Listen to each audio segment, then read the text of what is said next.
آپ نے سائیکی ختم کر دی، ان کو کیا سائیکالوجیکل پرابلمس وہ فیس کرنی پڑتی ہیں، کیا ایشوز ان پہ اس وقت آ جاتے ہیں، کس فیز میں وہ چل جاتے ہیں، ان تمام باتوں کو کرنے کے لیے اس وقت میرے ساتھ ایک شخصیت موجود ہے جن کا میں اس وقت چاہوں گی کہ وہ مجھے اس وقت جوائن کرے. ڈاکٹر معیز مجھے جوائن کریں گے جو آئی تھنک بہت بہتر طریقے سے بتا سکتے ہیں کہ یہ جو چیزیں ہیں یہ آپ کے ذہن پہ کتنا اثر انداز ہوتی ہیں. آئیے ڈاکٹر صاحب. السلام علیکم. السلام علیکم. کیسے ہیں آپ؟ میں خیریت سے. Have a seat please. بیٹھیے. کیسے ہیں بچے آپ لوگ؟ ٹھیک ٹھاک ہیں جی. اچھا جی، سب سے پہلے تو آپ کو ویلکم کرتے ہیں. بہت شکریہ، بہت شکریہ. It was an honour. اس سے پہلے کہ میں آپ کے سوال کا جواب دوں میں کچھ باتیں کرنا چاہوں. بالکل آپ کیجیے. ہمارے تمام ناظرین جو اس پروگرام کو دیکھ رہے ہیں، اگر آپ نے خدا کو دیکھنا ہے یا خدا سے قریب ہونا ہے تو ایسی کسی جگہ پہ تشریف لائیں. بے شک. نبیوں کے بعد اللہ تعالیٰ نے معجزات تو بند کر دیے مگر کرامات کا سلسلہ ابھی بھی جاری ہے، اور یہ سینٹر ایسے کئی سینٹر جو ہیں وہ اس بات کا اظہار ہے کہ کرامات کا سلسلہ چل رہا ہے. کچھ لوگوں نے مل کر دوسروں کی زندگی میں جو بہتریاں پیدا کی ہیں اور اپنی ذات کو فنا کیا، اس کی مثال ایک مثال میں یہ ایڈی سینٹر ہے. بالکل. ڈاکٹر معیز میں آپ کی بات کو یہاں کٹ کروں گی، مجھے بریک لینا ہے. بریک لیتے ہیں، بریک کے بعد واپس آئیں گے. ڈاکٹر معیز ہمارے ساتھ موجود ہیں اور بہت سی ایسی کہانیاں ہیں جو شاید دل دہلا دیں گی، تو کہیں مت جائے گا. آپ دیکھتے رہیے نیا سویرا.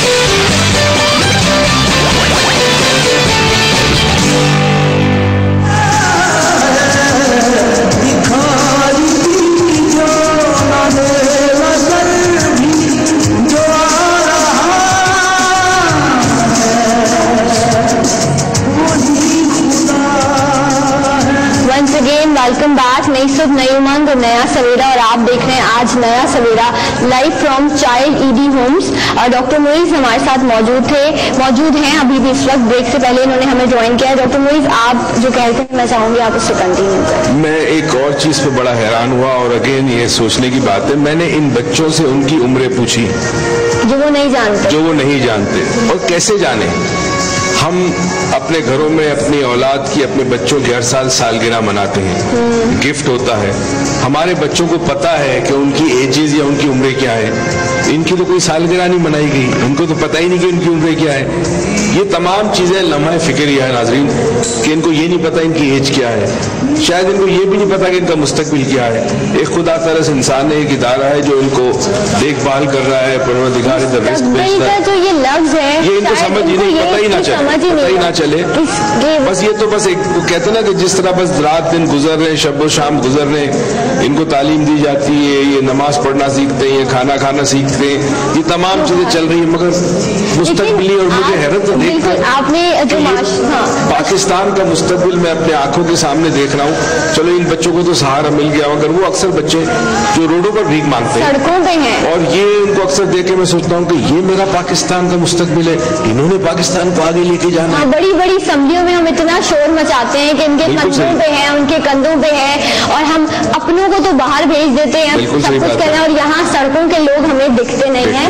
اور آپ یہ دیکھیں مطلب اتنی سنگ دلی ہے کہ ابھی سے ان کی شخصیت پوری ٹوٹ گئی ہے. ویسے ہی ہمارے ملک میں اتنا ڈپریشن ہے، اور جب آپ ان سے چھت دی اور کہتے ہیں جو پھلدار لوگ ترستے ہیں کہ پھل لگے، یہ اولاد پھل ہوتی ہے نا، ایک درخت کے لیے پھل کا کام کرتی ہے، اور ماں باپ اپنے پھلدار درخت اپنا پھل توڑ کے پھینک دیتے.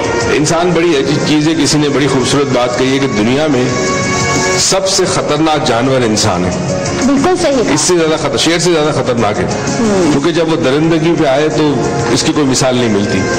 اور اگر روحانیت کی طرف جائے تو فرشتے اس کو سجدہ کرتے ہیں. اب ان بچوں کو دیکھ کر میں چاہوں گا کہ ان بچوں میں سے کچھ سے پوچھا جائے کہ یہ کبھی سوچتے ہیں کہ بڑے ہو کے کیا کریں گے. آپ نے شاید پوچھا ہوگا، ان سے پوچھیں، ان سے ہم پوچھیں گے. اور بھی سے یہاں پہ یہ بتاؤ بڑے ہو کے کیا کرنا چاہتے ہو؟ فوج